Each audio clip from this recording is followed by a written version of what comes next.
Okay, and the final item of business this evening is a members' business debate on motion 19043 in the name of Emma Harper on supporting people living with secondary breast cancer in Scotland. The debate will be concluded without any questions being put, but I'd invite members wishing to participate to press the request to speak buttons now or as soon as possible. And I call on Emma Harper to open the debate. Around 7 minutes. Ms Harper. Thank you, Presiding Officer. I'm grateful to colleagues across the parties in this chamber for supporting my motion, and I thank Make Seconds Count and Breast Cancer Now for their support ahead of this debate. I declare an interest as a registered nurse, and if I went back to January 1988 and told the newly qualified Emma Harper RGN then about the advances in diagnosis and treatment of cancer that have taken place since then, a young Emma Harper would have been amazed and chuffed with all of that progress. The risk of dying from cancer is at its lowest level on record. Public health campaigns have helped change lifestyles and tackled risk factors, while treatment and diagnosis have advanced hugely over the decades. We should acknowledge that, and the fact that we are doing some incredible work in treating primary cancers. Surgery, chemotherapy, radiotherapy, endocrine therapy and medication such as trastuzumab. Have to write that down twice so that I could make sure I said it properly. Trastuzumab is a type of targeted therapy drug for breast and stomach cancers called a monoclonal antibody. It's used if tests show that the cancer cells have too much of a protein called HER2. These life-changing and life-saving leaps forward in prevention and treatment are all welcome, and all of us will hope that more progress is to come. But we should and must do better, and particularly when it comes to metastatic cancers.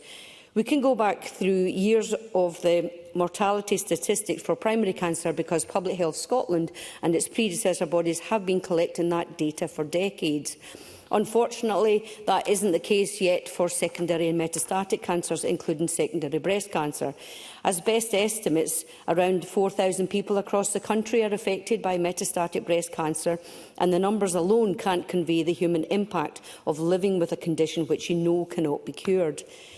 I am of the view that until we know accurately the scale and the challenge we face, it makes meeting that challenge harder than it needs to be. Improvements in care and research would be hugely beneficial if we had a better data collection and analysis service and knew for certain how many people in our country are affected. And I hope the Minister will be able to update us on progress on making that happen. But I said that the numbers are just that, numbers. And don't convey what the individual impact is, not just in how those living with secondary breast cancer, but also in their friends, family and loved ones. Secondary cancers are often misunderstood. People often think that, or they assume that they are a further separate condition when in fact they have metastasised from primary breast or other cancer. That original condition may have been treated successfully, but unfortunately cells from the original tumour break away and seed in other tissues and organs of the body. That is one of the biggest tragedies of secondary breast cancer. People may think they're clear, but face further heartbreak down the line. So we also have a job to do in educating the public and spreading awareness of the facts about secondary breast cancer, not just so people know about the symptoms for their own health, but so that the people around those diagnosed with metastatic cancer are prepared and equipped for that diagnosis and are as ready as they can be to give the love and support that a friend needs. I know that there are treatments for secondary breast cancer using a combination of chemo, radiotherapy, other targeted and immunotherapy treatments. I am aware also of the recent denial of 2 specific meds by the Scottish Medicines Consortium, and both Make Seconds Count and Breast Cancer Now have responded to this decision, and I know there are many disappointed people voicing their concerns. I want to also welcome to the gallery this evening women living with secondary breast cancer, whom myself and other members met with earlier today here in Parliament. And I thank the Minister also for taking the time to meet with them earlier. It was a dreich day outside. I think folk got a bit soaked, so it was welcome to meet them in the cafe of the Parliament. We covered some issues such as needing specialist nurses or other healthcare practitioners for secondary cancers, as well as the challenges faced by people living in rural areas like Dumfries and Galloway and the Scottish borders to see specialists.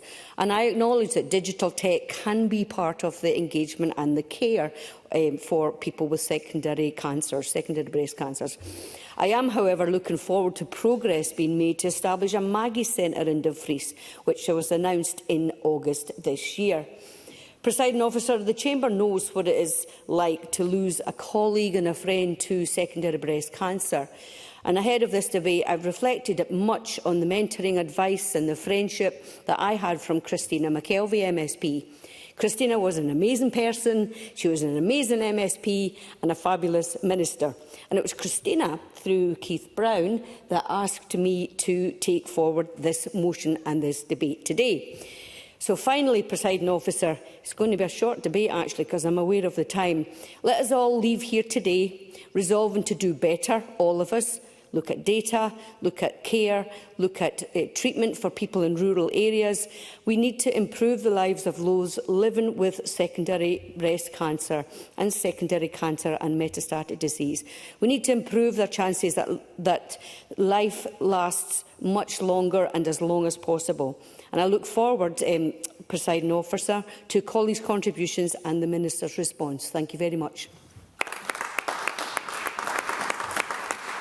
Thank you, Ms Harper. Looking at the number of colleagues who do want to participate, I'm not sure I agree with you. It's going to be a short debate, but we move to the opening debate, and I call first Alexander Stewart to be followed by Claire Adamson. Around 4 minutes. Mr Stewart. Thank you, Presiding Officer. I'm pleased to speak in this evening's debate, and I thank Emma Harper for bringing this important issue to the Chamber. I'd also like to thank Breast Cancer Now and Make Seconds Count for their helpful briefings for this debate. These organisations have worked tirelessly to highlight the issues of secondary breast cancer alongside many fantastic organisations in the third sector. I hope that colleagues can join with me in paying tribute to some of those organisations and the important work that they do. These include funding vital research, pushing for better access to specialist care and supporting patients and their families. This work reminds us that while research and data are crucial, compassion and care just as much are important to so many people, Presiding Officer. October marks Breast Cancer Awareness Month. This was an opportunity to pause and recognise all those who are affected with the condition in the past, but also all those who are living with it at the present. However, as Emma Harper's motion highlights, it is also an opportunity to raise awareness of secondary breast cancer. Despite the serious nature, awareness and understanding of secondary breast cancer remains far too low, Presiding Officer. For example, many people are aware that breast cancer can return and spread to other parts of the body, and there are many misconceptions around the symptoms that occur. So just as many types of cancer for raising public awareness, it's vitally important, and it's a huge opportunity for us to do that. For many people living with the conditions can mean a continuous cycle of hospital visits, treatment and really much uncertainty. All too often, this experience is made even harder by the lack of recognition. The truth is that no access to data exists on how many people are suffering from secondary breast cancer in Scotland. Public Health Scotland data does show that 4,200 patients were living with the secondary breast cancer back in 2023. This does not include those diagnosed following a recurrence or spread of the disease. For our NHS and for many important third sector organisations who work alongside, the lack of data means it's very difficult to access and to use and to issue what's tackling. Without that data, we don't know how many people are living with the condition. We don't know how many people are being treated, and we don't know the outcomes that have been ensure improvement for the future. This means that there are potentially thousands across Scotland who are not getting the treatment and the support they require. It is now nearly 10 years since the Scottish Government first committed to collecting data for those with secondary breast cancer in Scotland. It is time that we finally saw real progress on this issue, and I hope that the Minister will make that assertion in her summing up. We also know that access to specialist nurses and palliative care is not consistent across the health boards within Scotland. Patients deserve to see better than a postcode lottery for dealing with cancer treatment, and better links between oncology services and palliative care are required. So in conclusion, Presiding Officer, I hope that the Scottish Government can commit to delivering their Cancer Action Plan and ensure that no one living with secondary breast cancer is ever made to feel invisible or forgotten, because at the moment they are. Thank you, Mr Stewart. I now call Claire Adamson to be followed by Pam Duncan-Glancy. Around 4 minutes, Ms Adamson. Thank you very much, Presiding Officer. I'm wearing my secondary cancer pin this evening to mark the very particular circumstances for those who are diagnosed with secondary breast cancer. It's a group of people who are too often unseen, living with secondary or metastatic breast cancer. Secondary breast cancer occurs when the cells spread from the breast to other parts of the bodies. It can develop months or even years after an initial diagnosis, and while it's currently incurable, it is treatable, and with the right care, people can live well for longer. In Scotland, it's estimated that 4,202 people were living with the condition at the end of 2023. However, we only count those whose first diagnosis was metastatic. It doesn't include people whose cancer returned after primary diagnosis. That means many people living with the disease are not fully captured in the data sets. Presiding Officer, we live in a world of data now. AI is taking over the whole planet, and our health services have to do better at collecting data that's important for scientific research to improve the lives of people with breast cancer and secondary breast cancer. So the data is essential.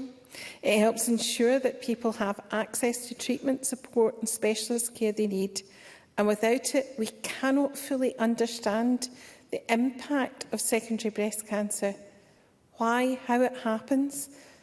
We can't plan services effectively or ensure access to innovative treatments, as mentioned by Emma Harper, ones that rely on genomic testing. Around 1,000 people in Scotland die from breast cancer each year, almost all from secondary breast cancer, and the impact reaches far beyond the individual, touching families, friends and communities. I hope you don't mind me saying I'm just off the phone to my sister, who was diagnosed with breast cancer last year and who was attending the hospital with a thought that she might have had a secondary breast cancer. Fortunately for our family and for her, that was not the case. But I want to speak about another person close to all our hearts, Christina McKelvey, who was a friend and passionate advocate for women's health, for fairness and for dignity in care. And she worked tirelessly to ensure the voices of those often overlooked were brought to the forefront in this Parliament. We miss her deeply, her compassion, her energy and her unwavering belief in Scotland, where no one should be left behind. I'm very honoured to have taken up the mantle of hosting the Wear It Pink event in the Parliament on behalf of Breast Cancer Now.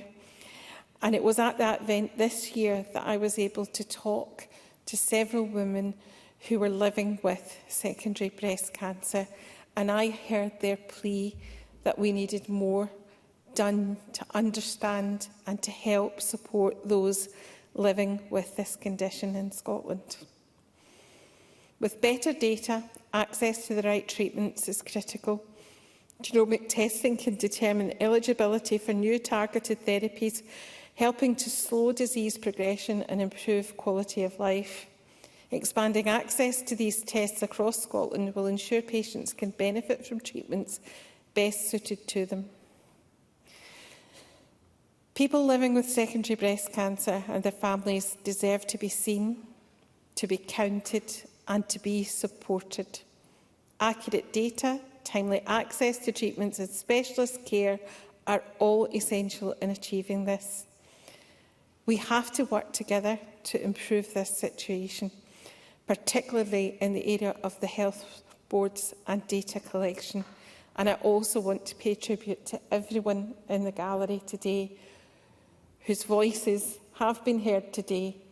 And it's so brave and so important that you come to speak to us at these times. And I thank you very much for doing that. Thank you, Presiding Officer.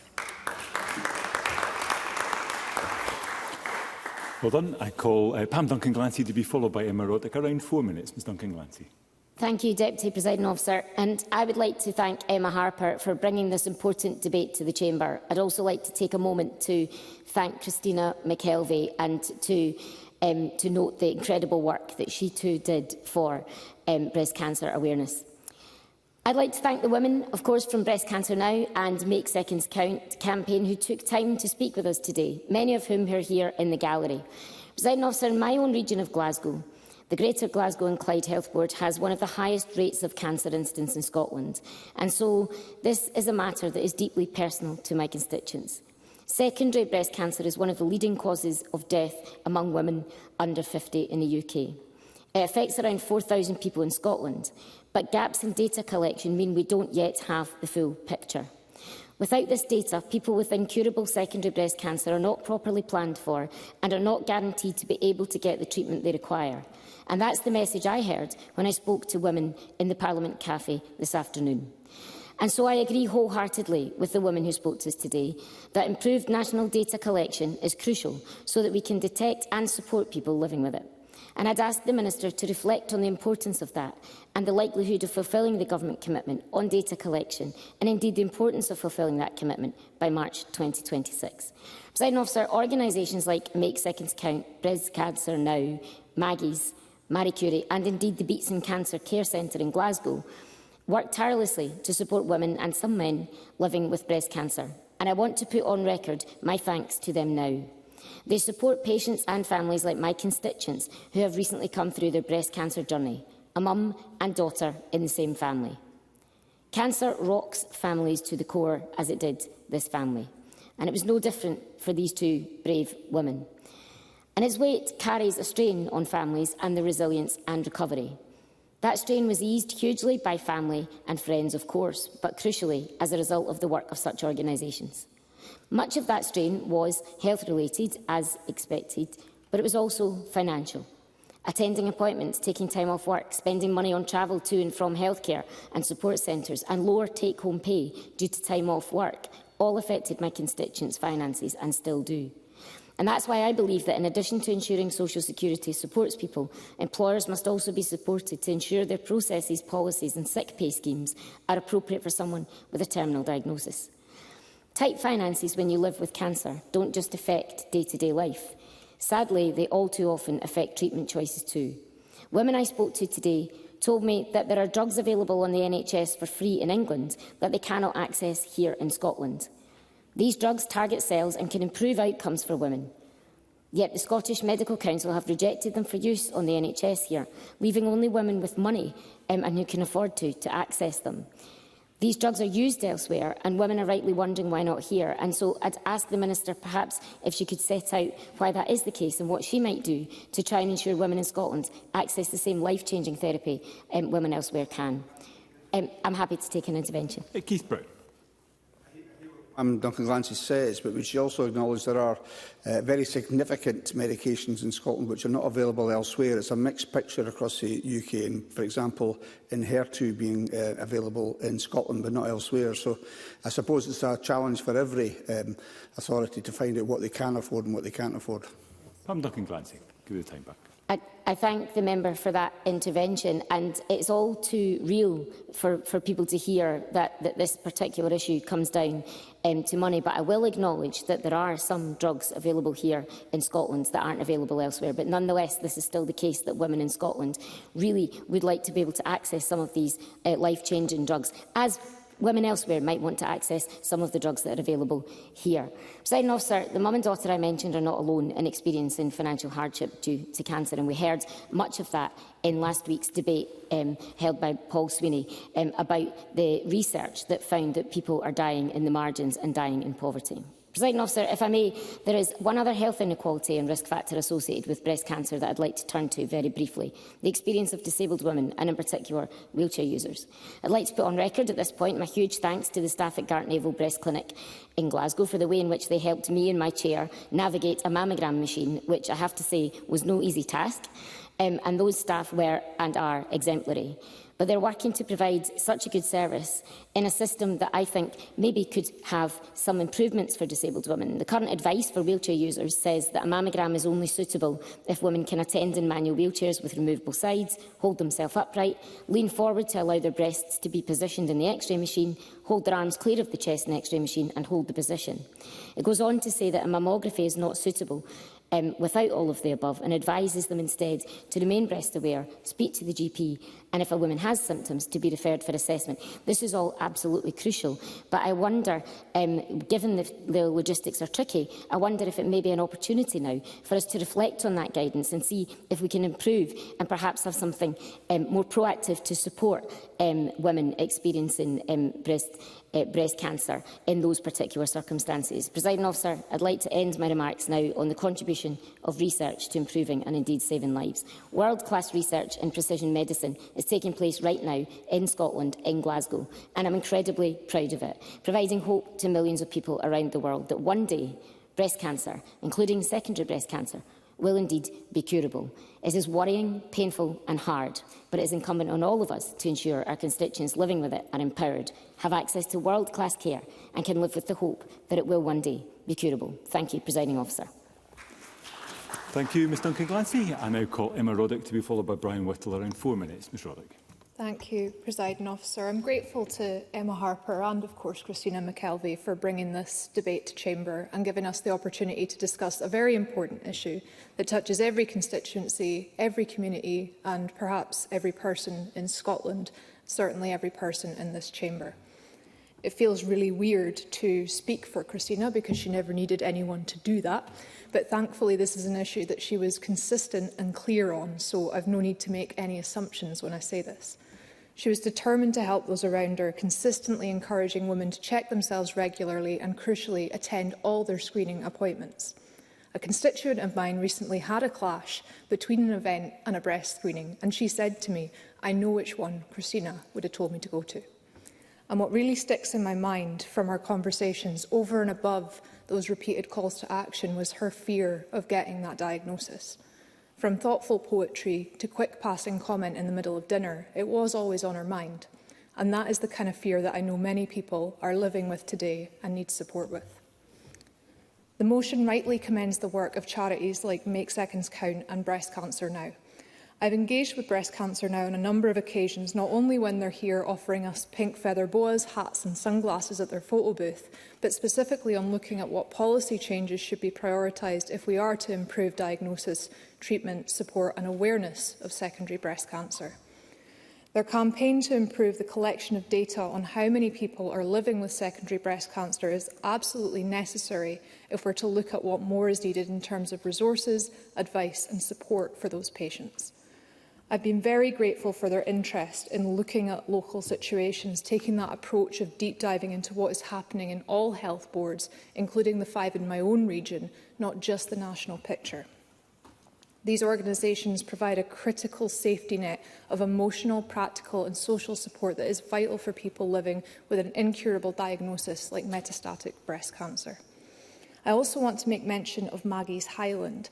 I've had the pleasure of visiting the charity's premises next to Regmore Hospital and meeting with the hard-working, passionate and friendly team, seeing for myself as I enjoyed a cup of coffee that folk of all ages were coming in and out, maybe following an appointment at the hospital, maybe because a loved one had just received news, and maybe just because they were having a bad day. And all of them were welcomed to a safe space with a supportive environment and people. This is particularly important when you consider that many of my constituents are travelling vast distances to get to the hospital. Knowing that this respite is waiting to them just to the side of the building is really important. Maggie's helps to mitigate the isolation felt by patients who are often far from home when they receive difficult news. It offers a point of connection and a sense of community. Their services, including support groups and workshops on things like managing stress and living with ongoing cancer, are exactly what is needed to empower patients and help them navigate the continuous nature of secondary breast cancer. Certainly. Emma Harper. Thank you for giving way, Ms Roddick. You're mentioning Maggie Centre. The Maggie Centre in Dumfries is in progress. Does she agree that it would be absolutely fitting that a Maggie Centre is located in Dumfries because that's where the home tune is of Maggie Keswick? Emma Roddick.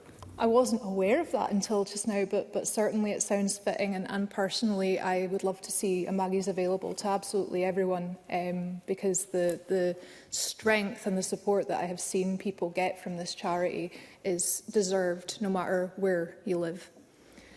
And the success of this model is a demonstration of partnership working done well. And as Parliament calls on the Scottish Government to better support people living with this condition, we must ensure this vital partnership is not just maintained but robustly funded and integrated into the overall cancer strategy. Presiding Officer, we've heard from many this evening already how personal an issue this is to folk across the Chamber, and I know that this is in common with many of those that I represent in the Highlands and Islands. I will continue to work with Breast Cancer Now, Maggie's Highland and any constituent who reaches out for support in dealing with services to get the best possible help and progress for those who are at risk of or living with secondary breast cancer. Thank you, Ms Roddick. I now call Brian Whittle to be followed by Marie McNair, around 4 minutes. Mr Whittle. Thank you very much, Deputy Presiding Officer. Can I start, like others, by thanking my colleague Emma Harper for bringing this debate to the Chamber. Secondary breast cancer occurs when cancer cells spread beyond the breast, often months or years after the primary diagnosis, though it can also be found at the same time or even before the primary. But by the end of 2023, for 4,202 patients in Scotland, it was their initial diagnosis. And despite Scottish Government's commitments in their 2016 Beating Cancer Ambition and Action Strategy and Scotland's Actions Plan 2023 to 2026 to improve data collection on secondary and metastatic cancers, data for secondary breast cancer is currently not routinely or consistently collected across Scotland.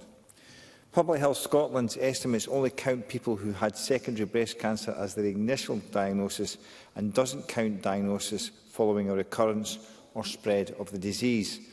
Now, this is concerning because breast cancer is still one of the leading causes of death for women under 50. We could reduce that statistic if we only had the data collated from both those who were initially diagnosed with secondary breast cancer and those who develop secondary breast cancer after an initial breast cancer diagnosis to understand, number one, which populations see a recurrence of breast cancer and why, which treatments both sets patients are accessing, what's working and who could try new ones. If both types of patients are getting the support they need to cope with their diagnosis. Without knowing how many secondary breast cancer patients Scotland really has, how can the Scottish Government properly workforce plan for tailored cancer services and support or recruiting enough specialists? And finally, how screening and preventative health measures could have reduced the risk. Now, I acknowledge this debate is focused on supporting people living with secondary breast cancer, but I would, predictably, Deputy Presiding Officer, like to turn my thoughts to what we can do more to before that diagnosis. AI is transforming breast cancer imaging across multiple modalities like mammography, ultrasound, MRI and tomosynthesis. Recent studies show AI can match, or dare I say, outperform radiologists in image reporting, helping reduce human error. However, its strength lies in amplification or doing more, not automation, giving health professionals more time with their patients, allowing them to offer more personalised care and better patient choices. We only need to invest in healthcare technology within Scotland's NHS to make this the standard. Give our NHS professionals the tools they need to make the difference. Alongside screening sits, of course, prevention. The European Prospective Investigation of Cancer, or EPIC, which is co-funded by Cancer Research UK, is one of the biggest studies into the links between diet, lifestyle and cancer. 13 years ago, it found that those who were most physically active are 13% less likely to develop breast cancer, and those that were moderately active had 8% lower chance of developing breast cancer. It's thought that physical activity may lower certain hormones and inflammation, helping reduce the risk of breast cancer developing or progression. Again, we knew this 13 years ago, and according to the latest Scottish Health Survey in 2024, only 6 in 10 adults in Scotland met the recommended levels of physical activity. This dial has not significantly moved since 2012. 13 years ago, Sarah Hoyam, Director of Information at Cancer Research UK, said, "You don't have to train like an Olympic athlete," you'll be pleased to hear. I'm pleased to hear. The exercise can include anything that leaves you slightly out of breath, like doing the garden, walking the dog, or housework. And that's the whole point. But somehow this message isn't getting into the communities that it needs to reach. And it's that lack of awareness I think we need to address, Deputy Presiding Officer. Thank you, Mr Whittle. And I call Marie McNair to be followed by Jeremy Ball for around 4 minutes. Ms McNair.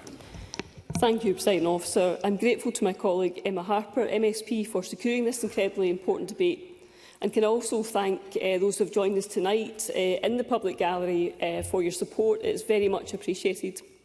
Last month I spoke in my colleague Claire Adamson's debate for Breast Cancer Awareness Month, and in my speech I called for more to be done to beat secondary breast cancer, for which there is currently no cure. As mentioned, approximately 1,000 women in the UK die each month due to secondary breast cancer, with an estimated 4,000 people in Scotland impacted by it. I agree with Breast Cancer Now that this is a matter of urgency and that we must dramatically improve outcomes for those whose cancer has spread. Of course, it would be remiss of me to speak today without mentioning my dear colleague Christina McKelvey, who we sadly lost to metastatic breast cancer. Christina was strong and passionate about tackling inequality and injustice. In seeing our own battle, we must all strive to see greater awareness, be more effective and more research for those affected by this cruel disease. We cannot accept anyone else losing their life to breast cancer. Presiding Officer, I recently met with a constituent of mine who is a breast cancer nurse to discuss breast cancer awareness and to push for more to be done. During our discussion, my constituent urged me to call for better data collection for those living with incurable secondary breast cancer.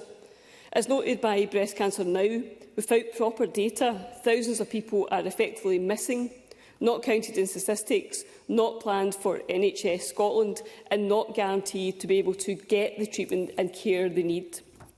This is crucial, as without the data, we will always be limited in how we can improve things. And according to Breast Cancer Now, by not counting them, people with secondary breast cancer are left feeling that they just don't count. They are joined by making seconds count in calling for improved national data collection, better access to specialist care and increased investment in research and support services. And I thank both groups for their work to support patients and families in pushing for change. And I back their calls for the Scottish Government to ensure that they fulfil the commitment to improve data collection on metastatic cancers, given that breast cancer is one of the leading causes of death in women under 50. It is so vital that we ensure we do everything we can to beat this, and that includes collecting the data that's needed. Presiding Officer, it is also essential that those impacted have good access to clinical trials. Research carried out by Making Seconds Count and Professor Janet Dunn, Head of Cancer Trials at Warwick Clinical Trials Unit, found that the majority of secondary breast cancer patients have never had a conversation with their clinician about clinical trials, but their metastatic and secondary breast cancer survey also demonstrated that patients were keen to be involved in research but faced barriers to inclusion. Therefore, it is welcome to note that following this research, they launched the UK Clinical Trial Registry, a one-stop shop for trials suitable for breast cancer patients. My sincere thanks go again to Breast Cancer Now and Making Seconds Count for all their outstanding work, and to my constituent for taking the time to meet with me and to explain the importance of collecting data for secondary breast cancer. In memory of those we have lost too soon, we must continue to work together and strive to improve outcomes and survival rates for those living with metastatic breast cancer. Thank you. Thank you, Ms McNair. I now call Jeremy Balfour to be followed by Christine Graham. Around 4 minutes. Mr Balfour. Thank you, Deputy Presiding Officer. Can I also, like others, thank Emma Harper for bringing forward this important debate and to acknowledge the powerful work of Make Second Counts on breast cancer now in giving a voice to those living with incurable secondary breast cancer. Behind every statistic, there are real people, mothers, daughters, sisters, friends. And there are people like Rhoda, one of my constituents, who bravely shared her story with me by email. Rhoda was first diagnosed with secondary breast cancer back in 2012. She told me that by the time she had found the lump, the cancer had already spread to her lobar nodes and bones. With surgery, radiotherapy and ongoing hormonal treatment, she was stable for many years, able to continue working full-time and volunteering in her community. But earlier this year, sadly, her cancer recurred and spread further. Despite her courage and determination, she told me what troubles her most is not her illness, but the lack of progress in recording how many people in Scotland are living with advanced breast cancer. She asked me, how can we plan cancer services when we don't even know how many people are affected? It's a simple but profound question, one that gets to the heart of this debate. As others have mentioned, right now, we don't know how many people in Scotland are living with secondary breast cancer. While new diagnoses are recorded, cases where breast cancer has returned or spread are not consistently tracked or published. As a result, thousands, perhaps, of people like Rhoda are effectively missing from our health data. They're not reflected on official numbers. They're not consistently planned for by NHS Scotland. And without being properly counted, they cannot receive the care and support they need and deserve. Almost 10 years ago, the Scottish Government committed to changing this. This commitment was renewed in the Cancer Action Plan 23-26. Yet here we are, nearing the end of this plan, and the promise remains unfulfilled. And so can I, like others, ask the Minister tonight to give us more information on this? Because without comprehensive data, we cannot plan services, target resources, or make fair and informed decisions about access to treatment. As Rhoda rightly pointed out, how can we decide which new cancer drugs to fund or negotiate fair prices with the companies if we don't even know how many people might benefit? So it's not just about data, it's about dignity and treatment. People living with secondary breast cancer deserve to be recognised, counted and properly cared for. We should have confidence that decisions about their treatment are built on real understanding, not on guesswork or gaps in information.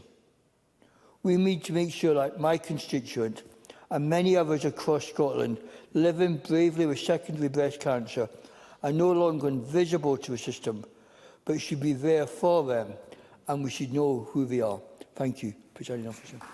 Thank you very much, Mr Balfour. At this point, I'm conscious there are a couple of colleagues that still want to participate in the debate. In order to have sufficient time to allow them to do so, I'm minded to accept a motion under Rule 8.14.3 to extend the debate by up to half an hour, and I invite Emma Harper to move such a motion.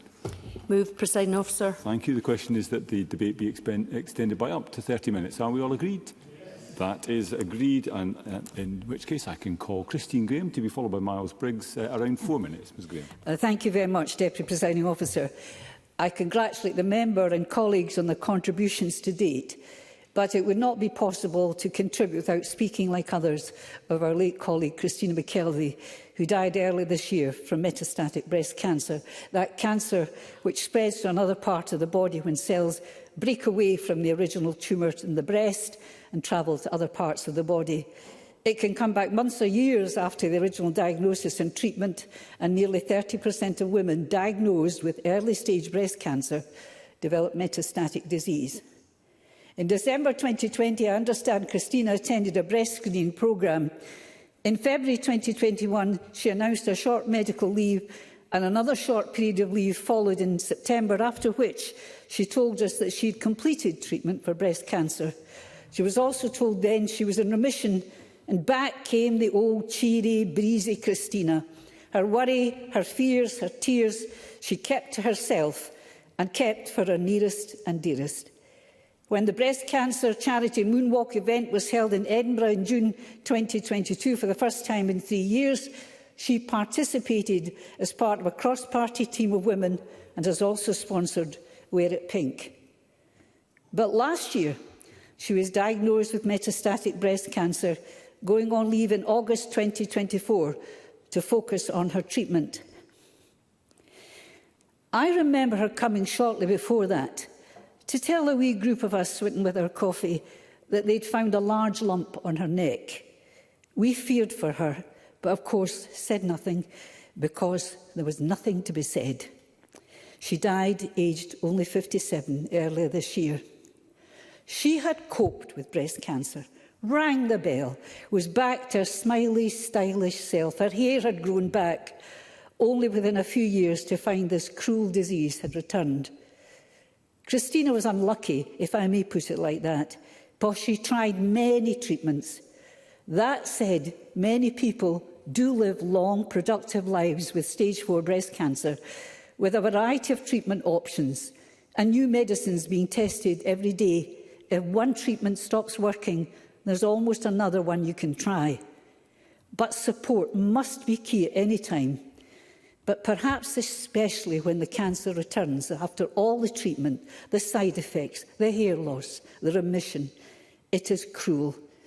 For many, I hope there is family and friends, as Christina had, particularly in her partner, Keith Brown. But family too will need support.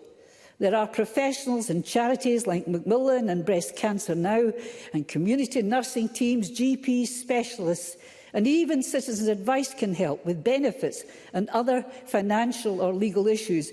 It's bad enough coping with the disease without the money worries. But lastly, I thank my colleague for bringing this sensitive debate, for having the opportunity to remember our colleague, and as she would, at the very least, be looking to improve treatments, to slow the progress, while seeking a cure and urging better access to support and care, all of which require, as has been said by colleagues, as a basis, better and accurate data. Thank you. Thank you, Ms Graham. And I now call Miles Briggs. Around 4 minutes. Mr. Briggs. Thank you, Deputy Presiding Officer. And can I also thank Emma Harper for securing this evening's debate, and welcome and thank those who have joined us in the public gallery this evening.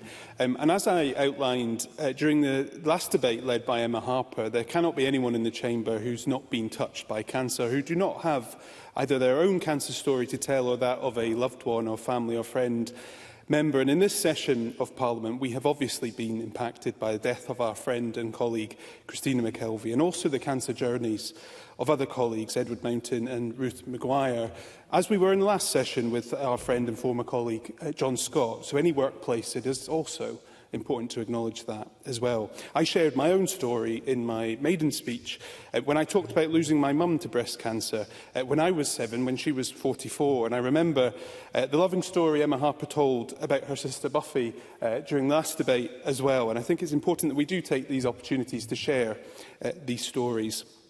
Yesterday, I, alongside Jackie Bailey, chaired the Scottish Cancer Conference at Strathclyde University in Glasgow.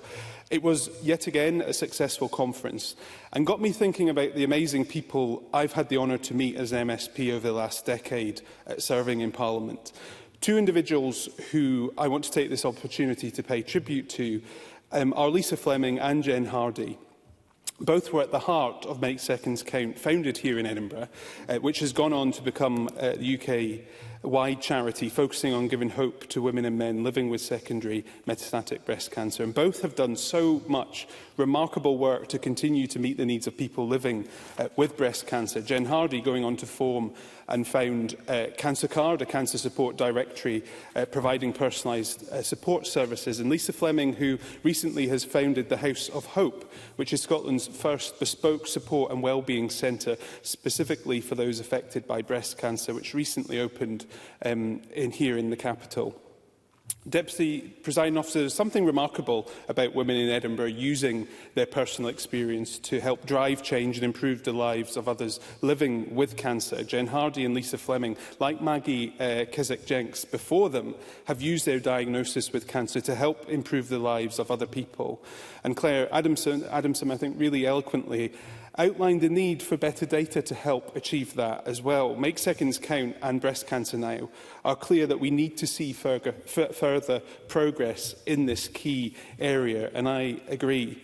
And looking specifically, and it's something which I don't think has been discussed in the Chamber very often, but men living with secondary breast cancer, because approximately 40 men in Scotland are diagnosed with breast cancer each year. Interestingly, between 1992 and 2017, we've seen incidence rates of male breast cancer in Scotland, according to research by Aberdeen University, increase. This rising trend is clearly something which has been pronounced from research in the north of Scotland and also rural areas. So this is something we need to also look towards, that opportunity, that data question helps analyse to see why that is. Deputy Presiding Officer, to conclude, for many people living with secondary breast cancer, there's been a significant, and I think we need to say welcome, progress to help them access drug trials and plan for the next steps of their treatment. For those who literally I have known for the last 10 years serving in Parliament, it has been remarkable to see how they research, talk to their advisors and medical advice which they're seeking to push forward for better and kinder treatments. And I want to end on the final word, which is also the final word in Emma Harper's motion, which is empowerment. Because today's debate, I hope, is about empowerment, and for Parliament to again hear the need for more work, to raise awareness, yes, but also to advocate for change and investment in the data which can help drive that and which our research communities are desperate to be part of. The need for more action by the Scottish Government to ensure we continue to improve data collection on metastatic cancers and what people living with the condition are better supported, counted and empowered. Thank you. Thank you, Mr Briggs. And I now invite Jenny Minto to respond to the debate. Minister, around 7 minutes, please. Thank you, Presiding Officer. I would like to begin by expressing my sincere thanks to Emma Harper for raising this important motion with the Parliament today, and to my fellow MSPs who have all provided meaningful and thought-provoking contributions to our discussion. I would also like to thank Emma Harper, Claire Adamson, Emma Roddick, Marie McNair and Christine Graham for all returning Christina McKelvey to this chamber. Her passion and focus to ensure that breast cancer and secondary breast cancer are kept in the forefront of people's mind is such a great representation of how an MSP and Minister can be. So I thank them all for, I have to say, bringing a smile to my face, because when Christina is mentioned, that's what I do, I smile. She gave me so much support as well. I will also associate myself with the motion's commendation of the work of the charities Make Seconds Count and Breast Cancer Now. Both charities, thankfully, are active members of the Scottish Cancer Coalition, and I gratefully appreciate their contribution to the national conversation on issues in relation to breast cancer. I also really value the vital work they do to support women living with secondary breast cancer in Scotland. I've met with both charities on several occasions since I became Minister for Public Health and Women's Health, and look forward to continuing this important collaboration. Breast Cancer Now published their 5-year strategy at the end of September, and I was pleased to know that we continue to be aligned on our priorities for cancer in the coming years, and that their 3 key themes of earlier diagnosis, care and support and new treatment echo the ambitions of our 10-year cancer strategy for Scotland, which we published in 2023. And can I just touch on what Miles Briggs commented on there? It is right.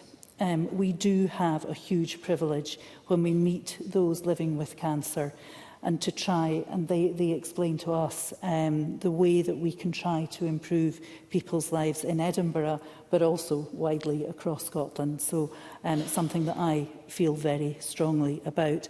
And at lunchtime today, I was pleased to meet with both charities and campaigners who are currently living with secondary breast cancer. And I too would very much like to welcome them all to our Parliament today.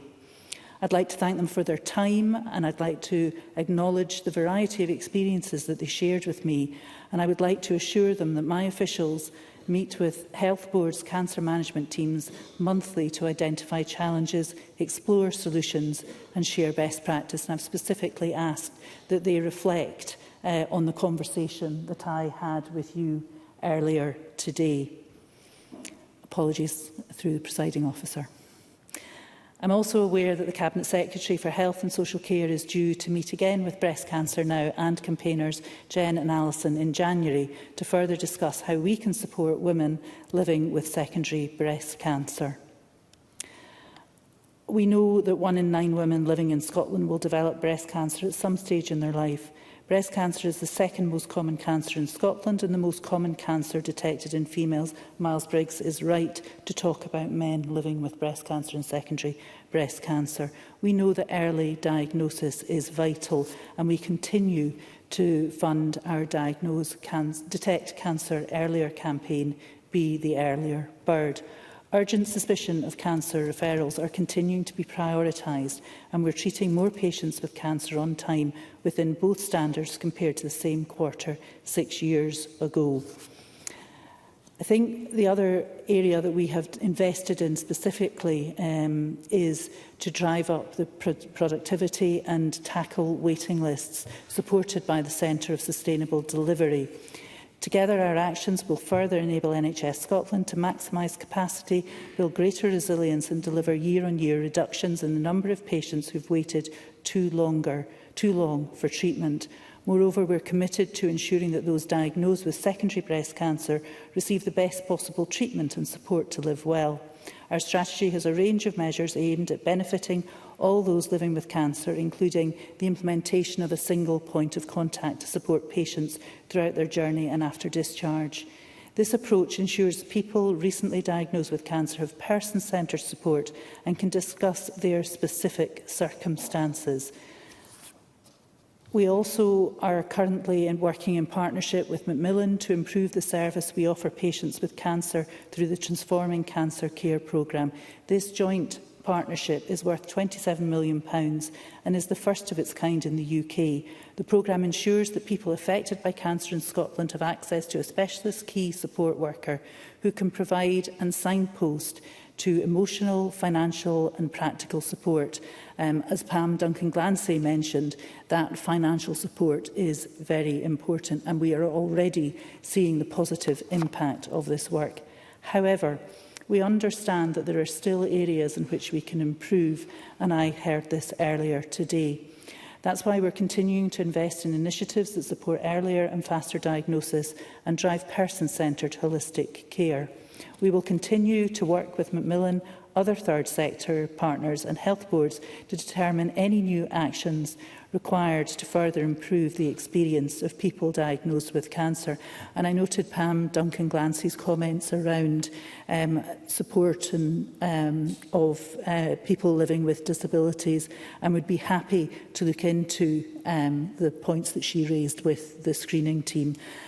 And also with regards to Alexander Stewart's comment around palliative care, I agree that is so important. And I was very pleased to launch the Palliative Care for All framework earlier this year. And I was also very pleased that it was a palliative care doctor that won the Doctor of the Year award in NHS Scotland's awards last week.